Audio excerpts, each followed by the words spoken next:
Hi there! You may have noticed these impressive looking studio machines. These are the Blackmagic Ursas that we use mostly for in-studio recording. They look a lot more complicated than the 6K Pros you may be used to using, or the Panasonics that the Tech Center has. First and foremost, these cameras are mounted on heavy-duty tripods. We don't recommend that you try to adjust the tripods by yourself. Second, these tripods also have caster wheels.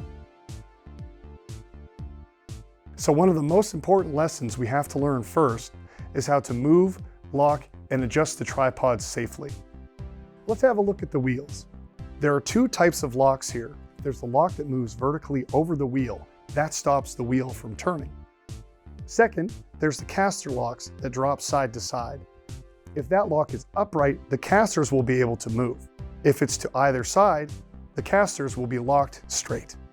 Now let's take a closer look at the tripod locks itself. Raising and lowering these cameras is generally going to be a two-person job. One person to grab the handle at the top of the camera, and the second person to help manipulate the locks on the tripod.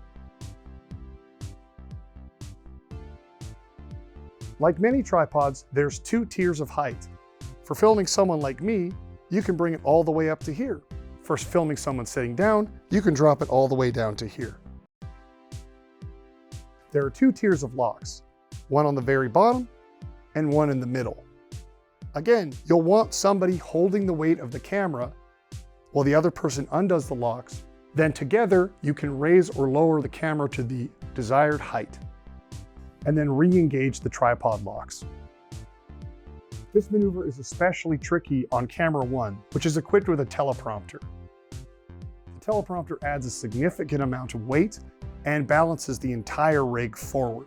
So take that into account before you adjust the tilt or the height of the tripod on camera 1. Once all your desired adjustments for tripod height are reached, similar to the 6K Pro, the regular Miller tripods, you can adjust the leveling with this clamp at the bottom and adjust until the built-in bubble level is at the center. Again, it's a good idea to have a friend for this, especially if the camera is equipped with a teleprompter or other front-heavy accessories. Other accessories attached to the Ursa cameras include an articulating monitor, a folding touchscreen side panel, and handlebars where you can adjust the focus and the zoom. Most of the settings, similar to the 6K Pro, can be accessed through this screen. As a beginner, that might be your best avenue to adjust the controls. That way, you don't get overwhelmed by all the buttons on the side and other areas of the camera body. Common troubleshoot. Where's the on-off switch? It's a little silver toggle on the top of the camera. Important to note, as long as these cameras are connected to the control room settings will generally override the in-camera settings for things like white balance and frame rate. The Ursas also have an additional 2 XLR ports at the top of the camera. This gives you 2 additional audio inputs that you can run directly into the camera or to the control room. It's important to note that if the Ursa is being powered locally, you do not need phantom power for your audio. It is powered through the control room or through an electrical line. While recording, you do need a sound operator in the control room and headphones in the camera to make sure that there's as many ears as possible on your audio. Beneath the folding touchscreen is also where your memory storage is. You can use a CFast drive or an SD card. If recording to the control room, you will also have an SSD in the recording cabinet. Let's talk a little bit more about operations. The pan movement is controlled by a lever lock at the front of the camera. If it's sticking straight out, you should be able to pan the camera from side to side. If you want to lock that plane of movement, pull it inwards. Remember, don't force anything. If the camera isn't panning, check the lock first. There is also a resistance dial slightly lower on the tripod.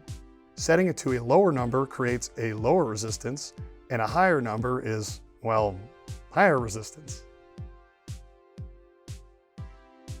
The tilt function is controlled by this vertical lever here.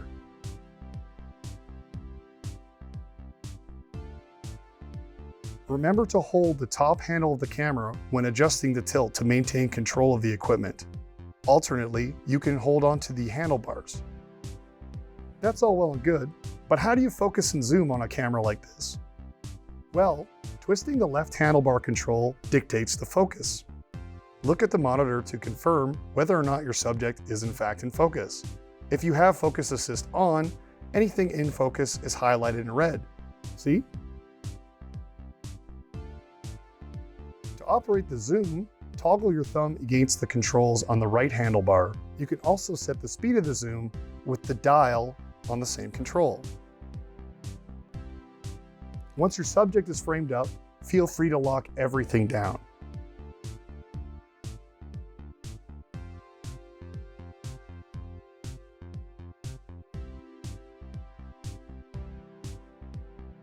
Or, if you'll be changing your shots while recording, leave only the controls you might need unlocked, such as pan and tilt.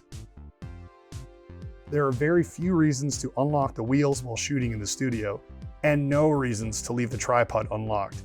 Please do not do this. There, that's pretty much it. That's your crash course on how to shoot with the Ursa cameras in the studio. Remember, if you want to see more tutorials like this one, please like and subscribe to the MacEwan Media Production YouTube channel. Reminder number 2, please do not bring food or drink inside the studio. Okay, that's all for now. We'll see you next time.